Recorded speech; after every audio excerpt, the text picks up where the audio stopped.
Hello, I am Christopher Cola Gaming, and welcome back to JMR Recap. It has been a bit since the last JMR Recap episode, but yeah, today we're going to talk about the Sand Marble Rally qualifiers. I'm going to tell you about the 16 marbles who made it, the 12 marbles that didn't, where they went right, where they went wrong, and just some other stuff I want to talk about. But before we get to the races that do matter, let's talk about the race that doesn't matter.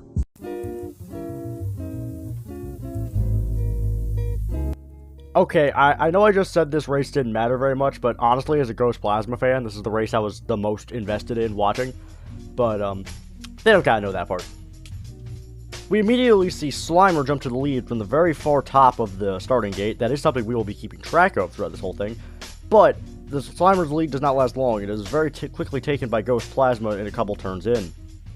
Considering this race only has 4 racers compared to the 7 of all the other races, this was a lot more straightforward of a race and a lot less chaotic than the other ones, due to the smaller playing field and less bumping.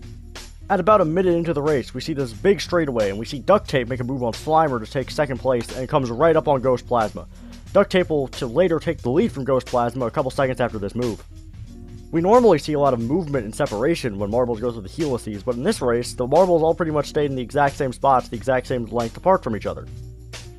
Duct Tape is able to hold their lead up until the final couple seconds of the race, when Ghost Plasma is able to overtake them while coming across the line. And we don't even have the footage of that, because, it just didn't happen on screen. Not even the Marble Rally is safe from shoddy Yella's Marble Run's camera work. And the Oscar goes to? Yella's Marble Runs. Heute Joking aside, though, Slimer and Super Ball came in 3rd and 4th behind our top 2.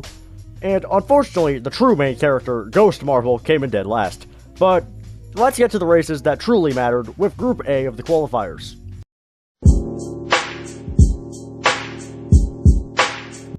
Group A saw El Capitan, H2 Blue, Cobra, Red Number 3, Lollipop, Green Turtle, and Quicksilver. Right at the start, we see Cobra take the lead from around the middle of the starting gate, different from our friendly race. But Cobra's lead did not last long. Cobra's lead only lasted about 18 seconds into the race until being passed by Lollipop, and behind them, we see H2 Blue, El Capitan, and Red Number 3 pretty close together, as Green Turtle and Quicksilver start falling behind the rest of the pack.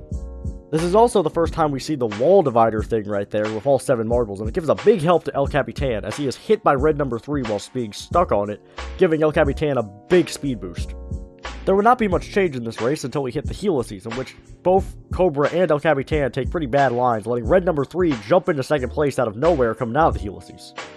That would be the last major event of this race, as Lollipop would hold their lead, Red Number 3 would come through in 2nd, and Cobra in 3rd, and we'll get to the rest in a second. We didn't know this at the time, but since the qualifiers are based on the time it takes to finish the track, only Lollipop and Red Number 3 qualified out of this group, and the closest being Cobra would end up falling to 18th in the overall standings when we were done. Quicksilver coming in last could be seen as a shock to some people, but they've never really been able to rekindle their magic from their 2017 season, which they were robbed of the title from, by the way.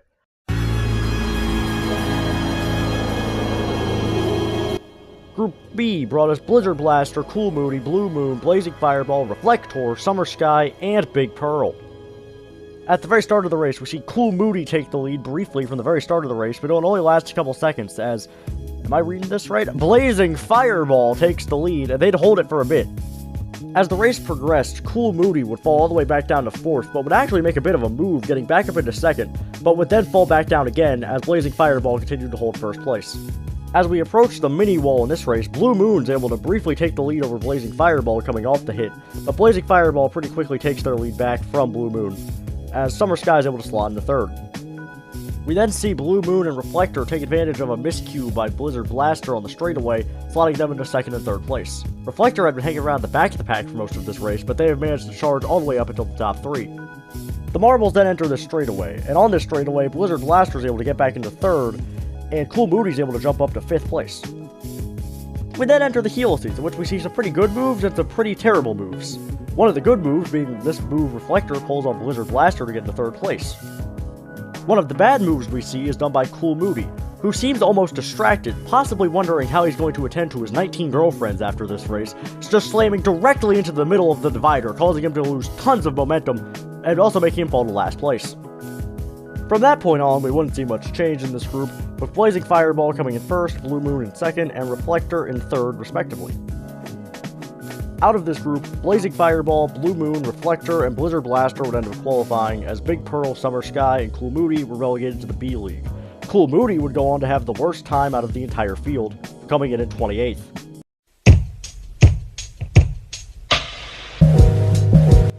In Group C, we would see Phoenix, Deep Ocean, Marbly McMarbleface, White Widow, Amethyst, Crazy Cat's Eye, and Black Knight. Right at the start of this race, we see Phoenix jump out of the lead, coming from the bottom part of the starting gate. The bottom part of the starting gate so far is seeming like the better place to start, as all three of our early leaders have started on the bottom half of the starting gate. Phoenix is able to hold their lead for a while, despite numerous challenges from White Widow in second, who at this point was trying to qualify for their first Marble Rally ever, technically, since 2016 at a really weird format. We also see Black Knight lose 2 positions on the wall to Amethyst and Deep Ocean. Black Knight is soon able to come right back up into third place though behind White Widow, before being passed by Crazy Cat's Eye out of nowhere to take third. Soon after that, White Widow is able to make a move on Phoenix and takes the lead into this curvy section. As the 2 front marbles enter this straightaway, the speed here lets them extend their lead pretty far over the rest of the marbles. As our 2 leaders are fighting amongst themselves, Phoenix is able to take the lead, and we can also see that Crazy Cat's Eye and Amethyst have fallen, and Deep Ocean and Black Knight have taken third and fourth. As we enter the helices, Deep Ocean and Amethyst have a pretty hard collision on the first intertwined section, letting Crazy Cat's Eye jump to third and keeping Amethyst and Deep Ocean in 5th and 6th. Amethyst and Deep Ocean were able to jump Black Knight though, putting them in 4th and 5th respectively. Those are the last major position changes we saw in this race, as Phoenix came across in first, White Widow came across in second, and Crazy Cat's Eye came across in third place. Out of this group, Phoenix, White Widow, Crazy Cat's Eye, and Amethyst were all able to qualify, while Black Knight, Deep Ocean, and Marbly McMarbleface were relegated to the B League. Marbly McMarbleface is going to be missing out on the A League for 2 straight seasons, but on the plus side, at least he finished the race this time.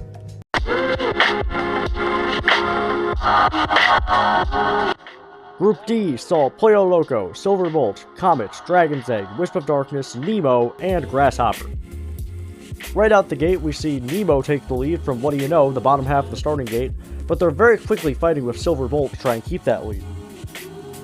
Silver Bolt is able to take the lead from Nemo on one of these turns, but then they end up both losing out on the lead to Dragon's Egg, who's able to take the lead on the stick divider thingy. This race didn't see that many position changes, which meant a lot less jostling and bumping into each other for the marbles, leading to this heat having a lot faster overall times than every other race, which normally would not matter too much, but in this case actually does.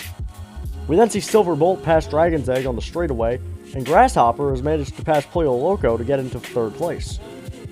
Our top 2 marbles both have pretty poor entries to the helices, letting Grasshopper jump from third place to first place, as our previous top 2 both drop 1 spot respectively. The order would pretty much remain the same as we came across the line, with Grasshopper coming in first, Silver Bolt coming in second, and Nemo, who was able to jump Dragon's Egg, coming in third. This group actually saw every single marble except Wisp of Darkness fail to qualify, so Grasshopper, Silver Bolt, Nemo, Dragon's Egg, Comet, and Pollo Loco are all going to the A League. This group also features our efficiency champion of the Sand Marble Rally qualifiers, doing the least work you possibly can and still getting the main reward of qualifying, Pollo Loco!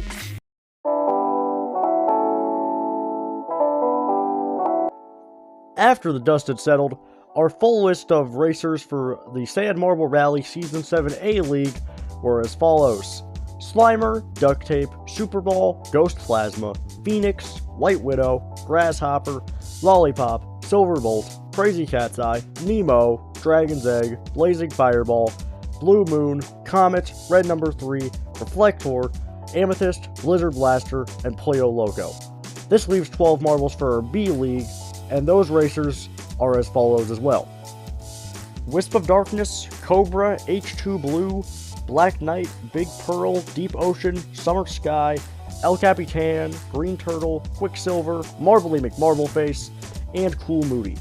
The B League this year will have 10 races just like the A League, and actually the races will be on the same day. So every Saturday for the next 10 weeks, there will be an A and B League race. This also means that JMR Recap will be running A and B League coverage of the Sand Marble Rally every Friday for the next 10 weeks, so be sure to subscribe to the channel if you want to see that. But nonetheless, I've been Christopher Cola Gaming, and I will hopefully see you next Friday. So yeah, see you then.